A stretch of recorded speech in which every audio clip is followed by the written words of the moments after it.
Avec Gilles Trinière Résidence, vous êtes confortablement installé pour regarder Si on parlait. L'entrepôt du bricolage, filiale du groupe Samsey, vous présente Si on parlait.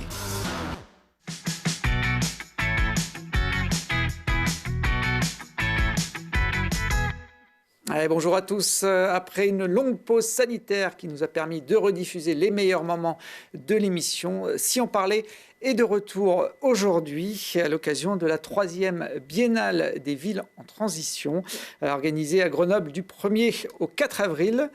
Et dont les temps forts seront diffusés sur notre antenne chaque soir. Cet événement va mettre en avant les transitions environnementales, sociales, économiques ou démocratiques qui permettent d'imaginer un futur un peu plus éco-responsable. Aujourd'hui, on sait que ces transitions sont indispensables pour l'avenir de la planète et de nos sociétés. Alors que les gouvernements ont du mal à passer à l'action, ce sont souvent les citoyens qui montrent l'exemple. Et on va mettre en avant avec nos invités des initiatives locales qui vont dans le bon sens. À mes côtés, Julien Robillard, bonjour. Bonjour. Alors, vous êtes président d'Énergie Citoyenne, une société qui transforme les toits de l'agglomération grenobloise en énergie renouvelable. En face de vous, Élodie Ilès et Natacha Bazoge. Bonjour à toutes les deux. Bonjour. Alors, vous êtes gérante du restaurant grenoblois L'Aiguillage, qui propose notamment des menus entièrement végétaux. Et puis, dernier invité de cette émission, Fabien Lefourne. Bonjour. Bonjour. Alors, vous êtes un ancien boucher reconverti dans la restauration végane. Votre restaurant à Grenoble s'appelle La Boucherie. Le bien nommé et un petit clin d'œil quand même à votre passé, c'est ça? Exactement. Bon, ça ne s'écrit pas pareil. Hein. Non. C'est une contraction de la bouche qui rit. C'est situé avenue de Valmy. Il y a parfois dans la vie des reconversions professionnelles étonnantes. La vôtre est assez inattendue de passer de boucher, je crois que pendant plus de 20 ans, vous avez exercé ce métier. 22, si je ne dis pas de bêtises. 22 ans.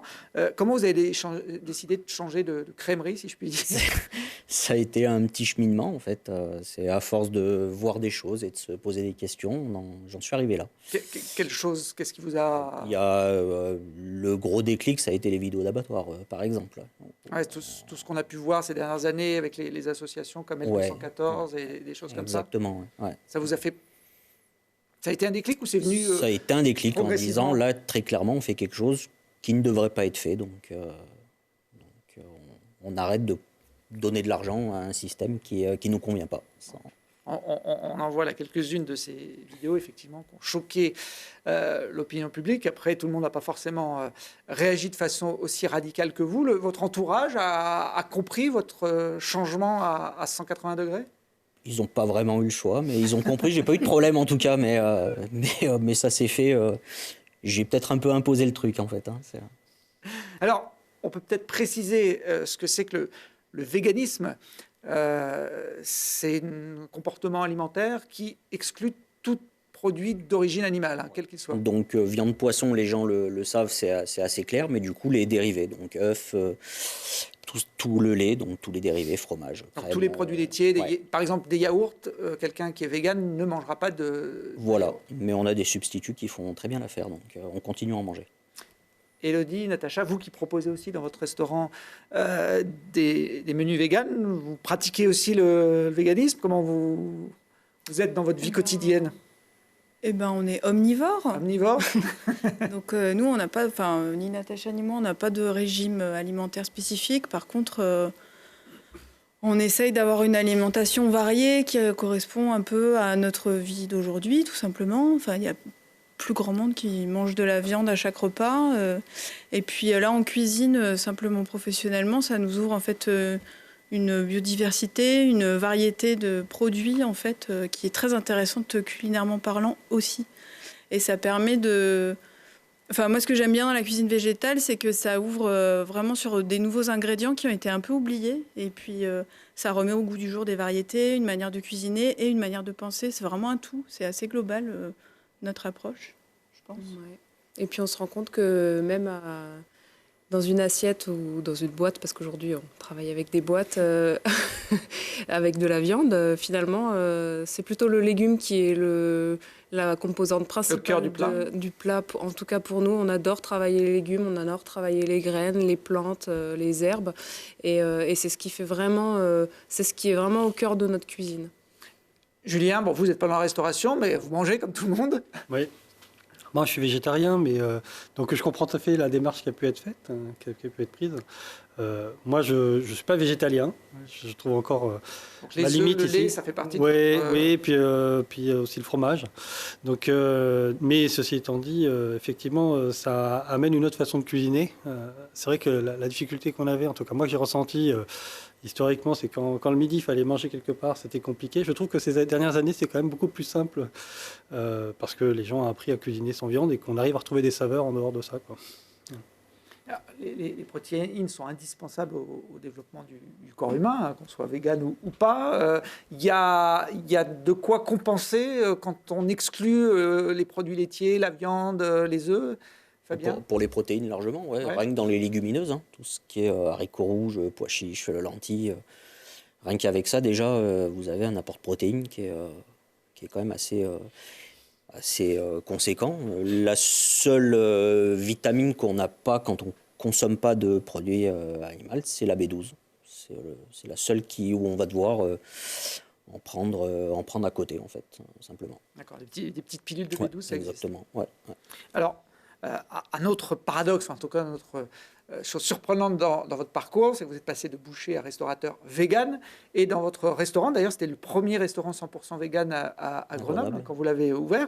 Et dans votre restaurant, vous proposez, on va dire, le symbole de la viande, enfin, en tout cas pour beaucoup de gens, quand on va dans les restos, des burgers. Ça, c'est un de vos burgers, alors qui ressemble, on va dire, comme deux gouttes d'eau, à un burger qu'on va trouver dans la restauration traditionnelle. Ça y ressemble un peu. Le goût n'est pas le même, mais je ne vais pas le goûter parce qu'on ne peut pas manger et présenter une émission, mais je vous fais confiance. Mais après, je voyais pas pourquoi en fait j'aurais arrêté de. C'est quelque chose que je consommais avant. Je vois pas pourquoi j'aurais arrêté d'en consommer. Donc la tranche de viande, c'est pas de la viande là. Non, exactement. Là, c'est un mélange de légumineuses, d'haricots rouges et de pois chiches. Qui ressemble en tout cas extérieurement. Extérieurement, ça y ressemble un petit peu, mais. Je sais pas si on la voit bien. Je vais enlever le. Voilà. Hop là. Et ben voilà le risque. Bon, je suis en train de casser votre burger, mais c'est pas très grave. Il était plus en état d'être mangé. Par contre, j'en ai mis un petit peu partout. Les clients qui viennent chez vous, ils viennent en connaissance de cause ou ils voient burger sur l'enseigne et ils peuvent être surpris de ce que vous leur proposez? Alors, ils viennent en connaissance de cause puisque c'est quand même relativement bien annoncé de partout. Après, j'en ai eu qui ont emmené des amis sans rien leur dire et qui se sont retrouvés un peu devant le fait accompli. En général, ça se passe bien. En général. J'ai pas eu de problème encore. Bon, la consommation de protéines animales a un impact sur le changement climatique. On estime, je crois qu'à peu près 15% des émissions de gaz à effet de serre sont liées à l'élevage d'animaux. Donc c'est pour ça que dans les transitions, la transition alimentaire peut avoir son importance. Votre restaurant, vous l'avez dit, Élodie, n'est pas vegan, hein, vous proposez tout type de produits. Est-ce que quand même vous sentez une tendance de la clientèle de plus en plus importante pour aller vers ce type d'alimentation ? Oui et non. Après, nous, avec Natacha, on a décidé de construire un projet où on proposait végétarien et carné, aussi pour faire découvrir l'offre végétarienne à ceux qui pensaient que c'était pas bon, le végétarien. Donc on arrive à en avoir un petit peu. En douce. Ils font pas exprès. Ils viennent pour manger de la viande chez vous. Ils lisent le menu et ils disent « Ah, mais en fait, ça a l'air bon. » Bah oui.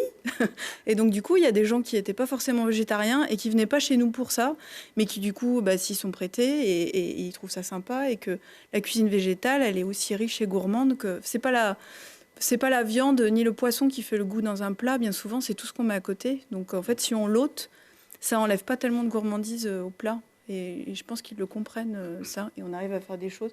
Moi, je préfère la cuisine végétarienne, personnellement, comme cuisinière. Je trouve ça bien plus riche.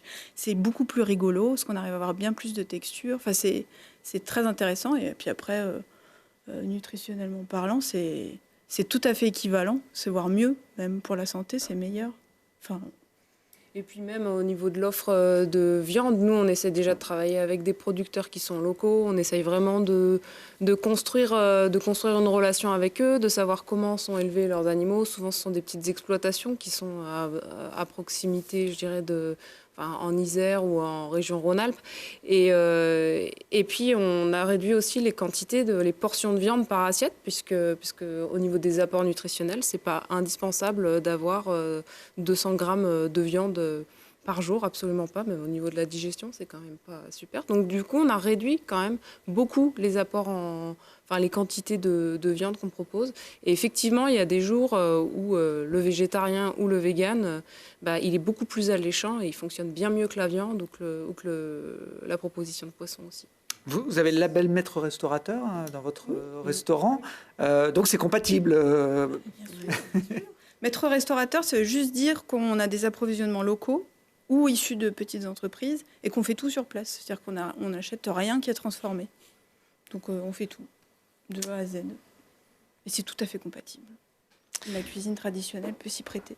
Bon, on a vu quelques images de votre cuisine qui sont toutes fraîches, qui ont été faites ce matin. On dit que la viande est chère en général dans le prix qui compose un menu au restaurant. Est-ce que vos burgers avec une viande végétale sont plus accessibles en termes de prix, Fabien ? Là, on peut manger... alors après, je fais énormément de bio, ce qui a un petit coût supplémentaire, mais on peut manger pour à peu près 13 € avec un burger qui, je pense, est assez généreux. Je pense qu'il me ressemble un peu.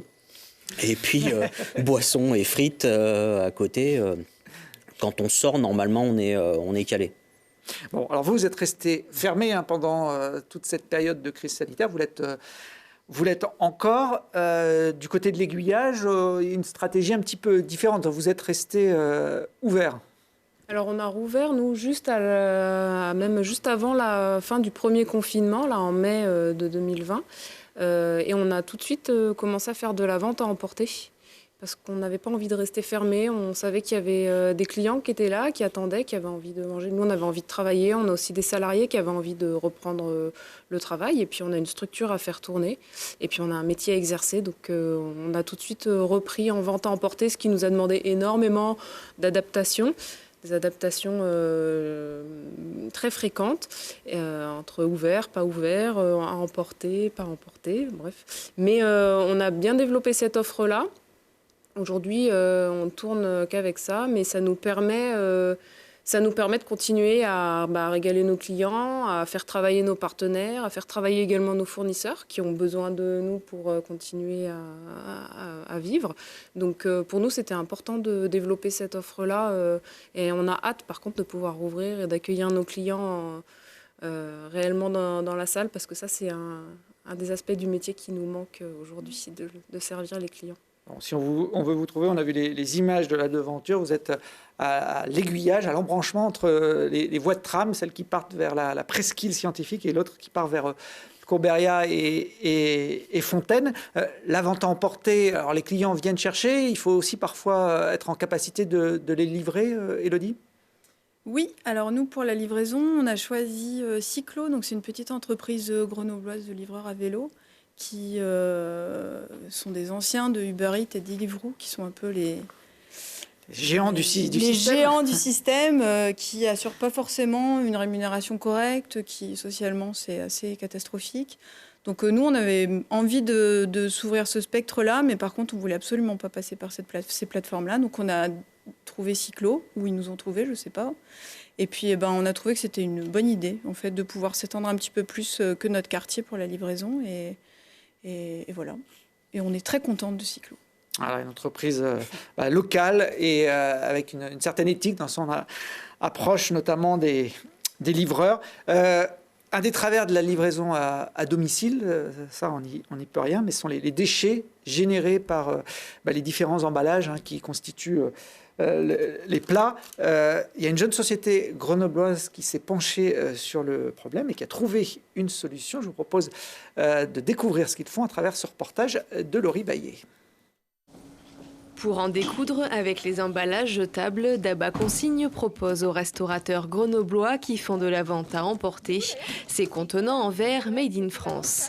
En servant leurs petits plats aux clients dans ces boîtes réutilisables, ils limitent donc les déchets et s'engagent dans le développement durable. On met à disposition les contenants aux restaurateurs, donc ces types de contenants.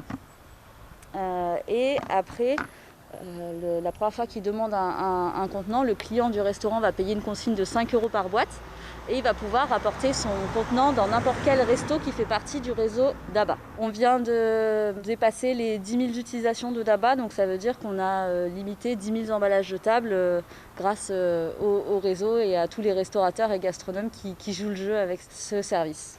Cette jeune entreprise née en 2020 s'est inspirée des livreurs de Bombay.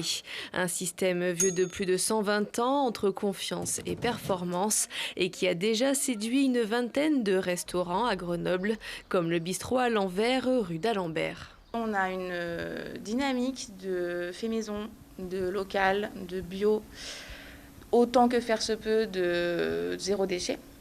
Et donc, du coup, ça coulé de source lorsqu'on s'est mis à faire de la vente à emporter, de se dire il faut trouver une solution pour pas faire énormément de déchets, sinon ça correspond pas du tout aux valeurs. On veut donner quelque chose qui est déjà chaud et qui soit facile à manger, directement à manger. Donc le contenant d'Abba est pas mal. Et quand bien même ce doit être réchauffé, en plus il passe au four. Donc c'est quand même vraiment pratique et carrément un plus parce que c'est en verre. Daba Consigne a déjà d'autres projets dans les tuyaux et souhaite notamment monter une station de lavage axée sur le réemploi de contenants alimentaires. Une bonne idée qui commence à séduire les restaurateurs grenoblois. Est-ce que vous faites partie de ce réseau de restaurants qui propose les consignes Daba ? Évidemment. Oui. Et quand on a recommencé la vente à emporter, au mois de mai, effectivement, on a cherché une solution de boîte consignée. Donc, on s'est posé la question de savoir si on achetait, si on n'achetait pas. Et puis, on a rencontré Caroline et Marion, qui, elles, étaient au tout début de leur projet. Donc, on a été parmi les premières.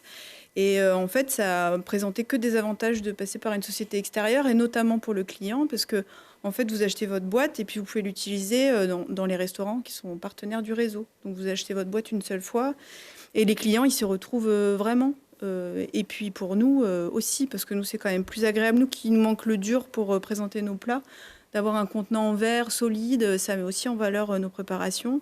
Et tout le monde s'y retrouve. Et ça fait moins de déchets, bien sûr, c'est le but premier, mais en plus, c'est bien pensé. Si j'avais eu une boîte d'Abba, j'aurais peut-être pas fait tomber le burger de Fabien tout à l'heure. Julien, autre initiative qui s'inscrit un peu dans le champ des transitions et qui prend pied ici à Grenoble, dans le bassin grenoblois, c'est Énergie Citoyenne, la structure dont vous êtes président. Je disais que c'était une société, mais c'est une société quand même un peu particulière. Oui, c'est une société un peu particulière parce que elle fonctionne en bénévolat aujourd'hui. Alors peut-être qu'un jour, il y aura des salariés, mais le principe, c'est de dire la société est un outil pour qui veut s'engager sur la transition énergétique du territoire. Donc on a des citoyens, des entreprises, des collectivités qui deviennent associés, qui prennent des parts, et après qui, en fonction de leur temps, apportent de l'argent, apportent du temps pour arriver à faire tourner les structures et monter les projets. Alors qu'est-ce que ça fait concrètement ? Ça fait qu'aujourd'hui on a 300 associés, une trentaine de bénévoles. On va chercher des sites sur le territoire où on peut faire des projets renouvelables. Alors d'abord on a fait du photovoltaïque, c'est ce qu'on voit sur les vidéos, ça c'est la belle électrique, mais pas seulement, on finance aussi des réseaux de chaleur, on participera probablement à des projets sur l'hydro. En tout cas on se donne toute latitude pour trouver des sites, monter des projets, les financer, les exploiter dans la durée. On est sur des projets d'infrastructure qui sont des projets longs. Quand on va mettre une installation photovoltaïque sur un toit, on parle de systèmes qui vont être là pour 30-35 ans, voire peut-être plus. Nous, on sera là, on va louer des toitures pendant plus de 20 ans. Donc on est vraiment là pour s'inscrire dans la durée et débloquer des projets qui, sans nous, globalement, ne seraient probablement pas faits. Alors, c'est une société coopérative, je ne sais pas si on peut la résumer. Alors, c'est une SAS, mais dans les statuts, tout est coopératif. C'est-à-dire un homme, une voix, des notions de collège... et une lucrativité limitée. Alors, il y a une lucrativité, c'est un modèle économique. Les investissements ne sont pas faits à perte. Les gens qui apportent des fonds, ils prennent des parts, ce n'est pas un don. Par contre, l'argent qui est apporté, qui est une épargne, finalement, produira de la richesse qui sera partagée entre tous ceux qui auront apporté quelque chose. Mais on a une lucrativité limitée. La lucrativité n'est pas le seul objet. L'objet, c'est bien d'avoir un impact environnemental, social et sur le territoire où on vit. 300 associés, un associé, une voix, c'est pas compliqué parfois à piloter ? Pour l'instant, ça se passe bien. Alors effectivement, ça demande de la transparence, ça demande de la confiance. Globalement, c'est toute personne peut avoir accès à l'intégralité de la formation, de qu'est-ce qu'on a fait, pourquoi. Tout le monde peut s'impliquer. Donc, ce sont des principes sains de fonctionnement qui font que la confiance, elle s'est construite, elle existe déjà. On produit des rapports très conséquents sur tout ce qui se passe dans l'année et quelle est notre stratégie. Et finalement, tout ça se fait aussi dans une forme de co-construction. C'est-à-dire, on a une forme de débat, d'organisation par consentement pour choisir collectivement qu'est-ce qu'on va faire comme projet, lesquels sont les plus porteurs de sens et en ayant toujours le souci finalement d'avoir une adhésion la plus large possible au projet qu'on fait. Ça ne veut pas dire qu'on est parfait, on a des débats, il y a des gens qui nous ont fait ont fait des remarques sur les types d'équipements qu'on peut faire, qu'on va mettre, où sont-ils produits, etc. On n'a pas forcément la perfection dans tout ce qu'on fait. Par contre, on met en débat tous les choix qu'on peut faire et on essaie de trouver une forme d'optimum. Et c'est aussi ça qui est intéressant dans le projet, c'est que finalement, sans être un sachant au début, parce que les gens qui rentrent, qui font même du bénévole, ne sont pas forcément des connaisseurs fins du système. Il y en a qui connaissent, il y en a d'autres qui ne savent pas. Tout le monde apprend ensemble. Mais finalement, on va ensemble finalement se confronter à la réalité de qu'est-ce que c'est que mettre en place cette transition énergétique qui est en premier lieu le développement des renouvelables et en second lieu la réduction forte des consommations. Et on s'aperçoit quand on met la main à la pâte qu'en fait il y a énormément de freins et que pour arriver à les lever, il faut se serrer les coudes entre les élus, les agents, les citoyens et les entreprises parce que des écueils, il y en a des paquets, mais en même temps, on voit bien qu'on arrive à le faire, donc c'est ça qui est beau.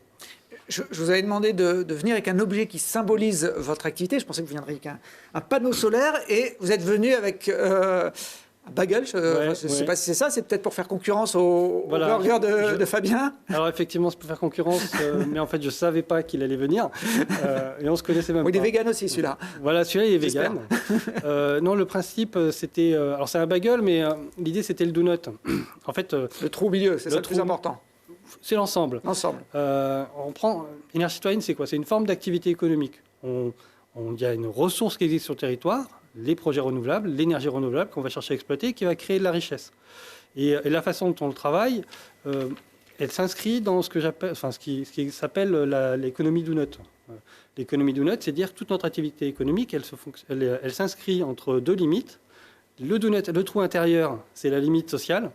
Le donut extérieur, c'est la limite environnementale. Si on dépasse la limite sociale, c'est la révolution. Si on dépasse la limite environnementale, on est tous morts. Et entre les deux, il faut trouver un nouvel équilibre.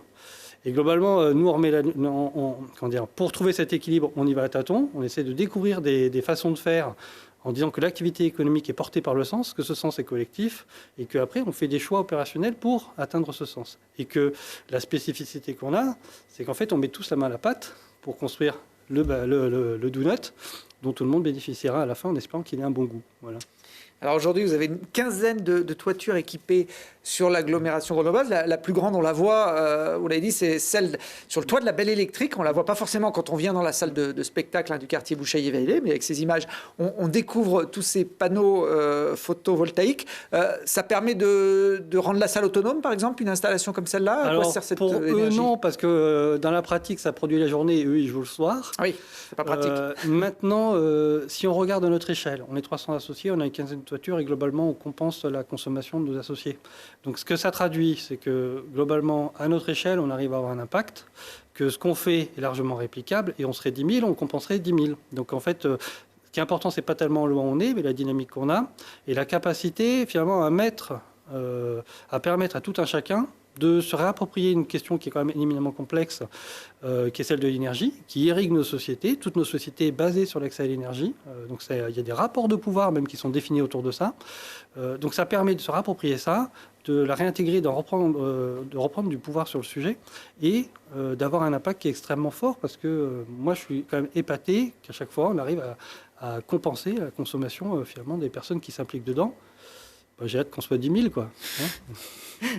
On voit également des ombrières. Sur certains parkings, vous êtes en capacité aussi à installer des panneaux photovoltaïques. Et on peut suivre en direct sur le site internet d'Énergie Citoyenne la consommation et la production quotidienne d'énergie. Alors, ça fait partie effectivement d'aspects à la fois de transparence et de pédagogie. C'est-à-dire on installe des panneaux. Alors là, on voyait un onduleur, donc des panneaux qui sont connectés à un équipement technique. Et effectivement, on peut remonter les données de production parce qu'on en a besoin, nous, pour s'assurer que ça fonctionne bien. Et on trouve que c'est aussi intéressant de les partager avec tout le monde. Donc nos associés peuvent venir rencontrer. Et puis tout un chacun peut venir sur notre site web pour voir où sont les sites, quelle est la production de chacun. Enfin, finalement, c'est une culture générale de comment ça fonctionne qu'on essaie de diffuser plus largement. Et ça devient des supports pédagogiques. Alors, des fois, on intervient dans des écoles, parce que dans nos statuts, on traite de tout sujet de production renouvelable, de tout sujet de maîtrise d'énergie. C'est un sujet qu'on abordera probablement à partir de l'été prochain. Et on fait aussi de l'éducation à la citoyenneté énergétique, ce qui fait que ça nous amène parfois dans les écoles, mais on espère avoir des activités plus larges autour de la diffusion des savoirs sur ces sujets-là, quoi. Bon, puis j'ai bien compris, pour que l'agglomération soit autosuffisante, il faut que vous ayez 400 000 à peu près ou 450 000 associés dans l'entreprise, que tout le monde y aille. D'ailleurs, la métropole propose sur son site internet un système d'évaluation du potentiel solaire de son habitation. Voilà, une petite simulation en fonction du quartier de l'habitation que vous avez. On peut savoir si ça vaut le coup ou pas d'installer des panneaux. Hein, c'est un peu ça l'idée. Alors ça, c'est un outil effectivement qui a été mis en place par la métropole pour que tout un chacun puisse commencer à avoir un accès à l'information. Nous, on arrive, alors ça, on utilise ça, on utilise d'autres choses pour aussi affiner, et après, on passe dans le mode faire. Si ça vous intéresse d'investir un peu d'épargne pour la bonne cause dans la structure énergie citoyenne, il y a toutes les infos sur le site internet de l'association. Vous êtes en perpétuel développement, donc tous les donateurs, tous les investisseurs sont accueillis, j'imagine. Alors oui, effectivement, on est en perpétuel développement et clairement, si on se déplace aujourd'hui dans Grenoble et qu'on cherche à voir le nombre de projets renouvelables qu'il y a, on s'apercevra qu'il n'y en a pas non plus tant que ça, donc le potentiel est important. Et effectivement, compte tenu des enjeux, on a, nous, un enjeu fort à accélérer. Et pour ceux qui veulent en savoir plus, on peut se rencontrer pendant la Biennale. Et oui, vous serez le 1er avril à 18h30, vous participerez à un speed dating de finances éthiques. Voilà, effectivement, parce qu'on a un enjeu industriel de développer des infrastructures de production, mais c'est aussi et principalement un enjeu de flécher l'épargne de tout un chacun. Aujourd'hui, l'épargne, elle part dans les investissements que chacun fait de son côté, mais il y a toute une partie qui va, par exemple, vers dans des livrets développement durable ou autres, et on sait que seulement 7% de ces montants, qui se chiffrent quand même en milliards, vont vers des projets qui ont un impact social ou environnemental vertueux. Donc, globalement, ils ne vont pas forcément là où on espérerait qu'ils aillent.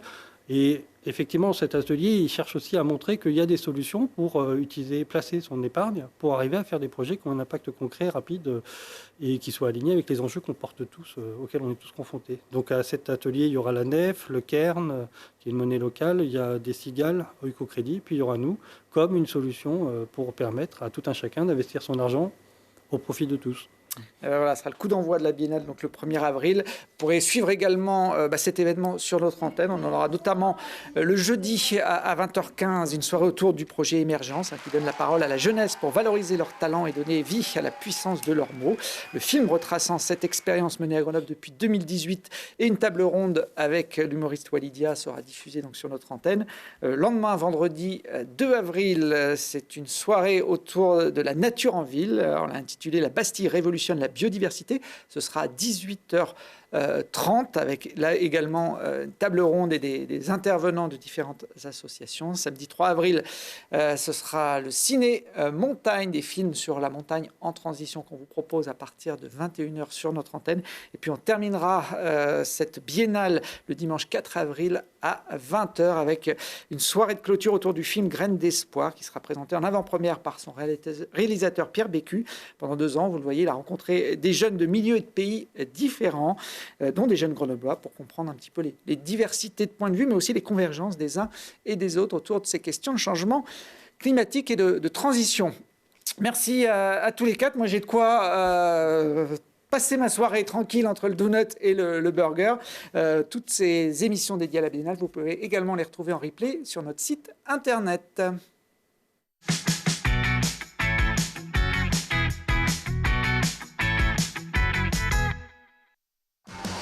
L'entrepôt du bricolage, filiale du groupe SAMC, vous a présenté Si on parlait. Vous avez profité de Si on parlait avec Gilles Trigna Résidence.